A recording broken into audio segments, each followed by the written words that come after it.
Singapore's secret to being one of the world's richest countries. Located in Southeast Asia, Singapore is a tiny island nation with a population of just over 5.7 million people. Despite its small size, Singapore has managed to become one of the most prosperous nations in the world. In fact, it has consistently ranked among the top countries in terms of GDP per capita and has been praised for its efficient government, strong economy, and high standard of living. But what is the secret to Singapore's success? In this video, we will take a closer look at the factors that have contributed to Singapore's economic growth and examine how this small island nation has managed to become one of the wealthiest countries in the world. It takes just 1 hour to travel around the whole island nation of Singapore, since the country is so small. Singapore's population of 5.6 million people has one of the highest average incomes in the world, despite the country's small size and dearth of natural resources. Singapore's average income is higher than that of nations such as Germany, France, and Japan. The question is, how did such a little island become so prosperous? Although it does not have resources such as coal or oil, Singapore does have something that other nations cannot purchase: location. Why is Singapore such a wealthy nation? The island has a strategic location in the heart of a significant commerce route that links Asia and Europe. In 1819, the British government made the important decision to establish a colony in Singapore for this same reason. However, location is not the most important factor. Several nations in the area are close by and might have benefited from their location, but they were not quite as successful as they were. That is because this recipe for insanely rich Singapore food also calls for a few more components. If you have ever been to Raffles Hotel, you will know it is widely regarded as one of the most iconic symbols of Singapore's colonial past. Even after it gained its independence in 1965, Singapore maintained strong relations with Britain. This is in contrast to several of Singapore's other neighbours who sought to distance themselves from their colonial pasts.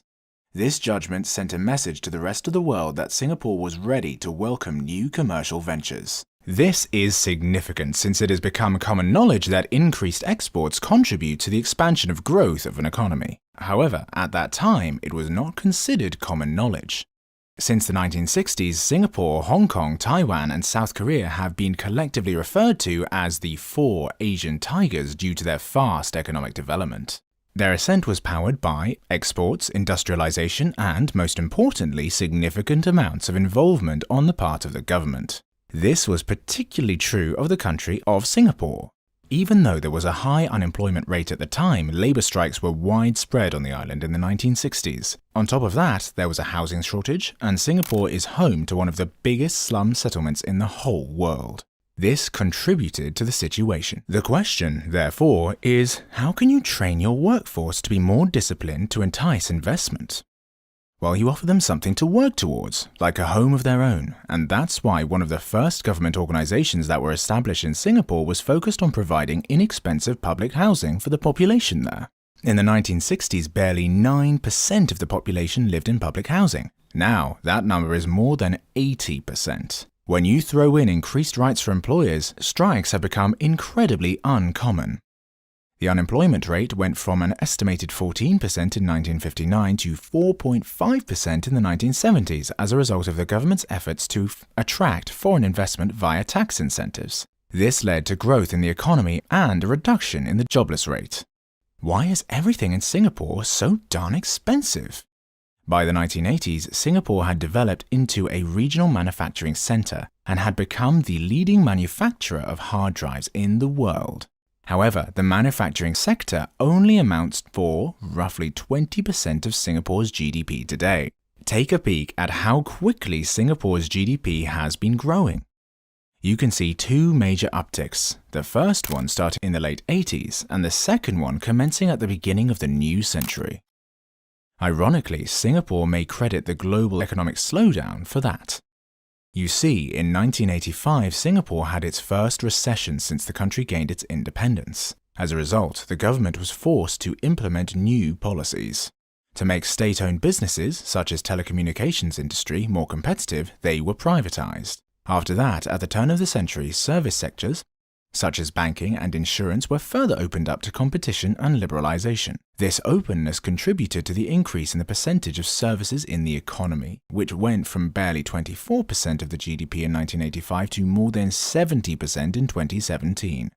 Singapore became the location of choice for the establishment of regional headquarters by multinational corporations. Because of this, even more significant players came to the market, which increased Singapore's appeal to corporations and, as a result, the country's GDP. These days, doing business in Singapore is considered one of the simplest it is anywhere in the globe. Many people are pleased with Singapore's progress, from having an economy in development to having a mature economy. But would you say the majority of Singaporeans feel rich? No, not quite like that. What are the two most compelling arguments? The very high expense of living, in addition to the inequalities. Singapore has been ranked as the most expensive city in the world for the last 5 years running, surpassing both New York and London in that regard.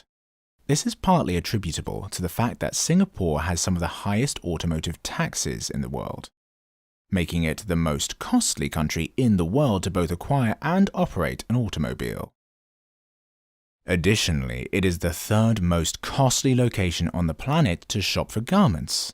On the other hand, personal care items, home products, and domestic services are often less costly in Singapore than they are in other big cities.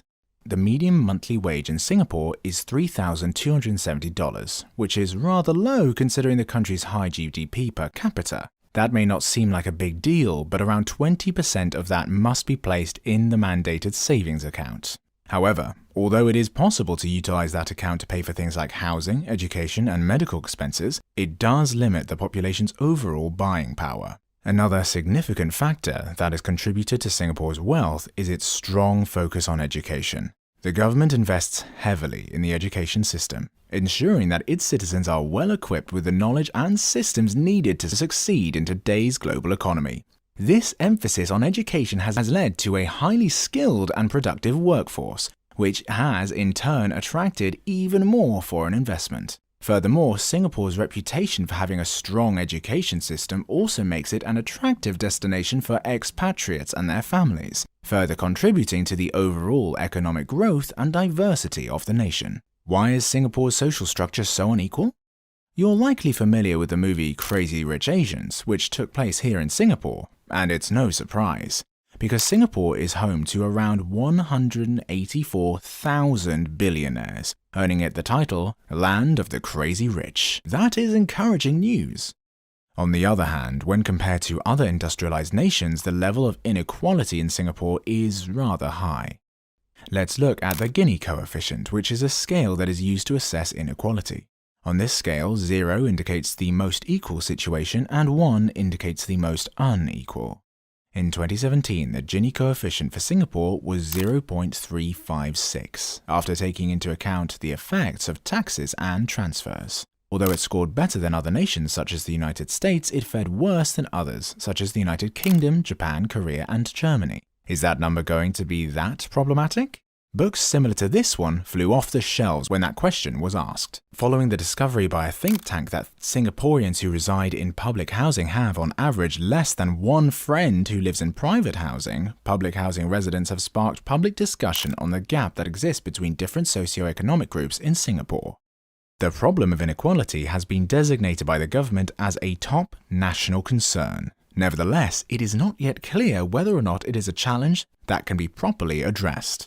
We hope you found it informative and enjoyed learning about the factors that have contributed to Singapore's economic success. Now, we'd love to hear from you.